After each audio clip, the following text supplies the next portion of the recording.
Saints, the Holy Spirit has been impressing upon my wife and I the reality of the pre-tribulation rapture. We've got to understand it takes God to prepare us, God to call us, God to get a position, God to prepare us for that, because we don't understand the reality of the pre-tribulation rapture. Are you ready? Or will you be like Lot's wife and look back? Will you look back if the pre-tribulation rapture is going to happen? Would you say like so many said to the Lord when he told them to follow him? And they said, "Oh, I took a wife. Excuse me. Oh, I just bought some land. Oh, I just started a business. Oh, let me go bury my father." He said, "Let the dead bury the dead." Who could be prepared for this? And what does it mean? Because to be caught up immediately, saints, think of this. To be caught up immediately in the twinkling of an eye in the pre-tribulation rapture. Are you in a place? Has God prepared you? What if you have a sick mother, a sick relative, sick teenagers? What if you're involved in something? What if you started a business? What if you just taken a wife? Could you just drop that and be gone? He's not forcing anybody to go any place. He's calling those to the wedding feast. But those that were invited, the wedding feast, remember, was a feast the groom had at his father's house with his friends while the bride prepared herself. That's the pre-tribulation rapture. God is calling and preparing a people, but do you know what that means? Who is he prepared? Would you be ready to go? If he called you, if suddenly you were called to that feast, can you drop everything? Or will you turn back like Lot's wife and look back? It's not that you're going to lose your salvation. The tribulation will start and the latter-day rain will be poured out upon you and you will be made ready. But those at the pre-tribulation rapture, when everything seems fine, when life is going on, when they're buying, selling, trading, could you just go in a moment, in the twinkling of an eye? Or will you say, "My mother is sick"? A legitimate thing. I just took a wife. A legitimate thing. I just started a business. Nothing wrong with that. I got to go bury my father. Nothing wrong with that. Like when Elijah called Elijah, he said, "First let me go say goodbye to his parents." Is there anything wrong with that? No, there's nothing wrong with those things, but it's where your heart is. It's where your desire is. It's where your needs lead you. The pre-tribulation rapture is for those that God has called and prepared and invited to that. And they will be ready, and they can and will drop everything in the moment and in the twinkling of an eye. Think about that, saints. It's not a fairy tale. It's not Christian nursery stories for baby Christians. It's the reality of the pre-tribulation rapture. To be called to leave in an instant and leave everything behind. How many can? How many would? How many in a good heart would say, "Excuse me, I can't go. My wife's sick. My kids are sick. I can't leave this. I can't do this. Oh, I just started that. Please excuse me," as you see in so many of the Lord's stories. That's the reality of the pre-tribulation rapture. God is calling and preparing a people because the ones that were invited, they're too busy. They got too many things to do. And God's looking. He's calling the blind, the lame, the weak. He's calling us who will lay down everything in the moment and the twinkling of an eye and go with him to the wedding feast at his Father's house while the bride prepares herself. That's the reality, saints. That's the things we don't see. That's the things you haven't been told. You see in the church of Philadelphia that he said in Revelation 3:10, this is the next to the last message to the church in the book of Revelation. In the church of Philadelphia, he had not one bad thing to say.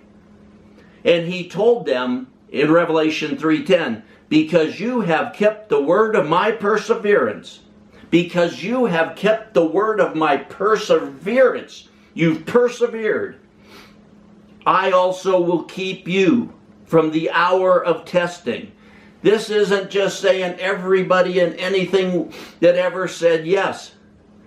It's a condition, and he has not one bad thing to say. And he says to them, I will also keep you from the hour of testing, that hour that is about to come upon the whole world to test those who dwell upon the earth. He said he would keep them from that. Now Laodicea, the last message to the church in the book of Revelation, what does he say to them? In Revelation 3, starting in verse 15, I know your deeds, that you, after speaking to Philadelphia, having not one bad thing to say, and saying he would keep them from that hour of testing, to the church of Laodicea, the last message to the church, he says, I know your deeds, that you are neither cold nor hot. I would that you were cold or hot, because God hates mixture. The ones that are mixed in the world, loving the world, the things of the world. They love Egypt. They love Babylon. They serve the flesh. They're Christians, but they love those things. They're not hot, they're not cold, they're mixed. Verse 16, so because you are lukewarm and neither hot nor cold, I will spit you out of my mouth. Does that sound like rapture, saints? That's the last message. That's the church of Laodicea. That's the church that goes into the tribulation. That's the bride that will make herself ready. That as you read more about Laodicea, she's not dressed. She's not ready. She's naked. She's not ready for her wedding. And they want to tell you, no, all the church gets raptured before the tribulation. And that we've seen before, and I'll read it again, can't be true. Because in Revelation 7:9, after these things, I looked, and behold, a great multitude, which no one could count. John sees this multitude of people in this vision, this revelation he's seeing. He sees a multitude of people which no one could count, from every nation, and all tribes, and all peoples and tongues, standing before the throne and before the Lamb, clothed in white robes, and palm branches were in their hands. So John sees this people. And then in verse 13, one of the 24 elders that was around the throne, and one of the 24 elders answered, saying to me, these who are clothed in white robes, who are they? And where are they from? So one of these 24 elders asked John, this people you've seen from every nation and every tongue and every tribe and every peoples, clothed in white, who are they? Where did they come from, John? And what does John say? And I said to him, my Lord, you know.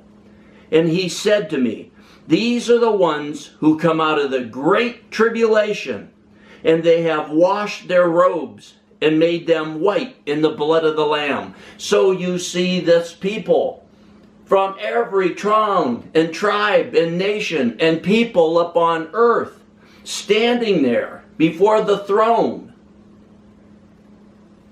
And one of the elders asked John, who are they? And he tells them, these are the ones who come out of the great tribulation. Laodicea, the church that's loving the world, the church that when the Lord calls them, they say, I took a wife, I started a business, I got to go bury my father. They all have things to do. They're all busy in the world. Those aren't evil things. The pre-tribulation rapture requires you to drop all those things instantly. Who can do that? Who? The ones that God has prepared. The ones that God has called, that answered the call. And He has to prepare them. If the pre-tribulation rapture was going to happen and you knew it in 5 minutes, what a vast amount of people would say, oh, I just took a wife, I got to take care of her. I just started a business. I got to go bury my father. I've got to do this. I've got to do that. I've got a sick mother I take care of. The tribulation's coming. I can't leave her behind. I have teenage kids that are not saved. I'd rather be here and preach to them. And they'll be saved. And they'll be part of this great multitude. See, God is calling a people for the pre-tribulation rapture. But God is also preparing a people, Laodicea, that will go into the first 3.5 years of the tribulation, not as punishment, but the latter-day rain will be poured out upon them. And they'll preach the gospel to all these peoples in every nation, tongues, and people and nation. Each Christian in their own area and country and language will be preaching the gospel. Don't you see that? These teachers who just want to keep you in your nursery rhymes and keep the numbers up. They tell you every single Christian that ever said yes is going to be caught up and gone. You can see that ain't true. And how many of you truly would say, I want to take care of my mother, she's sick. I want to get my kids saved. I've got this to do. I've got that to do. There's nothing wrong with that. Your heart is there to do that. But God is seeking a people to go to the wedding feast with His Son for that feast. Like a modern day good and godly bachelor party while the bride is preparing herself. God is calling a people. Most Christians don't have any reality of to be caught up in the pre-tribulation rapture. They're not ready. If given a choice in the second, in the twinkling of an eye, they'd say, I got to take care of my mother. I just took a wife. I'm building a house. Their mind would be caught up. They wouldn't go. They wouldn't be ready because they wouldn't be prepared. God calls us. God chooses us. And God prepares us for that place. And you can see this in dozens of places in the Word. And what did He say in Luke 9, 61 and 62? And another also said, Lord, I will follow there, but let me go, bid farewell to those who are at home at my house. And Jesus said unto him, no one having put his hand to the plow and looking back is fit for the kingdom of God. Most aren't ready. Most aren't prepared. Most, given a choice, are going to have very legitimate good reasons to say, I'm going to stay a little while longer. Just like Lot's wife. Lot and his wife were called out, but his wife turned around and looked back. And all these teachers with their nursery rhymes and everything want to tell you that's evil. Lot's wife was destroyed. She was caught up in it. It's just like the tribulation. She was caught up in it. She was encased in salt. Every other case in the Bible, every other place in the Bible, they're showing you and telling you that salt is a good thing. Salt is preserving you. Salt always represents a good thing. But in that case, they want to tell you Lot's wife looked around and it was evil and she went to hell with them. They're sending everybody to hell but themselves. No, she was encased in salt, but she looked back. She was preserved. The church that goes into the tribulation, Laodicea, they will be preserved. But the thing is, the reality of being caught up in the moment, in the twinkling of an eye, most are not ready. Most would change, say, I'll wait, I got this, I can't leave my mother. How many people nowadays would even say, oh, my dogs, I've had Christians tell me, if my dogs ain't going, I don't want to go. Or if there ain't dogs in heaven, I don't want to be there. Or I don't care, I just couldn't understand it. Their hearts are everywhere, in countries, in sports, in sin, in the flesh, in Egypt, in Babylon, in the cares of this life. But God has to prepare us for the pre-tribulation rapture. And we have to be willing to go in the moment, in the twinkling of an eye.